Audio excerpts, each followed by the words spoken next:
Movie-going audiences have seen most parts of the world on their screens, but Billy August's new film, Smilla's Sense of Snow, took his crew to a location which, until now, has been considered impossible by Hollywood. The thriller starts in Denmark, but the story comes to a climax in Greenland, among some of the most beautiful but inhospitable terrain in the world. As director Billy August wanted as much realism as possible, he decided to risk the elements and trust that the gamble would pay off. For the film's star, Julia Ormond, it was a unique opportunity to experience one of the world's special places.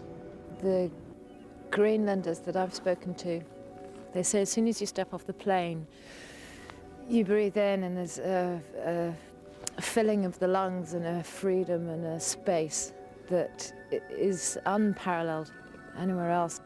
I think when you fly over it and you fly into Greenland, you really view it as being like the top of the world. What I think is so powerful about the landscape in Greenland really is that it's so different from other parts in the world, and it has a very majestic expression. I mean, and you can always feel that human beings cannot change anything. You can just live here and you can just love it and respect it and try to deal with it, but it's so powerful itself.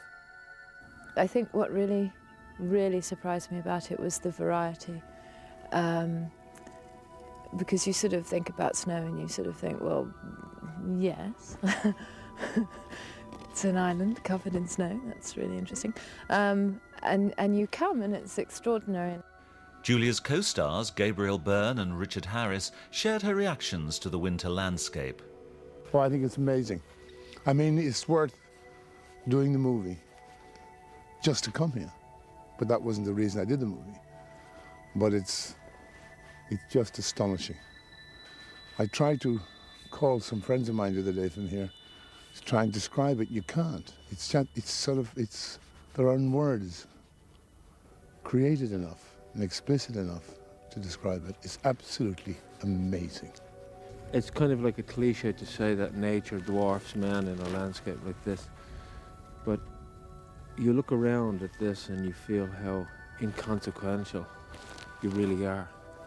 And it's also what our story is about, that people from this part of the world has a completely different attitude to nature and to the fundamental things in life. And therefore, it was very, very important for me that we went all the way up here to Greenland and did the film here. No one had managed to shoot a major film in Greenland until now because the logistics were so daunting. But producer Bernd Eichinger knew that he could rely on Billy August. He knows exactly what he wants, so you can really make a plan, and that's also the reason why we dared, so to speak, to come here. Because, I mean, of course, you see, if you don't have a plan here, you're lost. And you have to have some courage to come here with a whole crew. I mean, in the weather in Greenland, you never know. I mean, it can change in an hour. Suddenly it's plus 5 degrees, and the next hour it's minus 40. The weather conditions are very, very unpredictable. The wind chill factor is the main thing. When you get up on the top and the wind's blowing, it gets very cold. For us, I mean, we've got the jackets and the gear, it's not so bad, but the camera is like suffering quite a bit.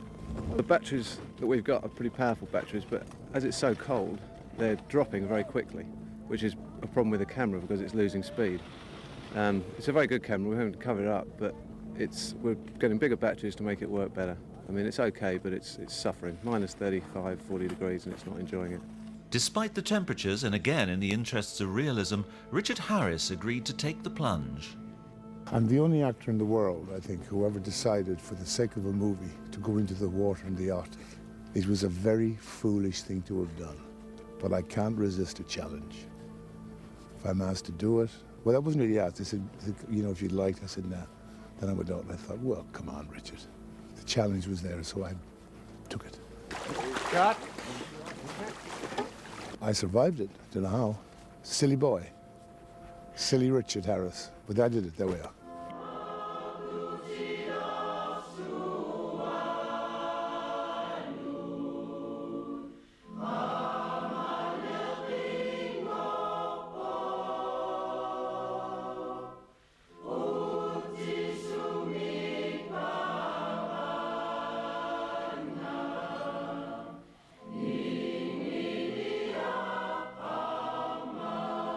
For me, one of the things that I really love about what I do is the opportunities that you get and the moments that you stand in a place and you say, I'm here and this is what I do for a living, and it's really amazing.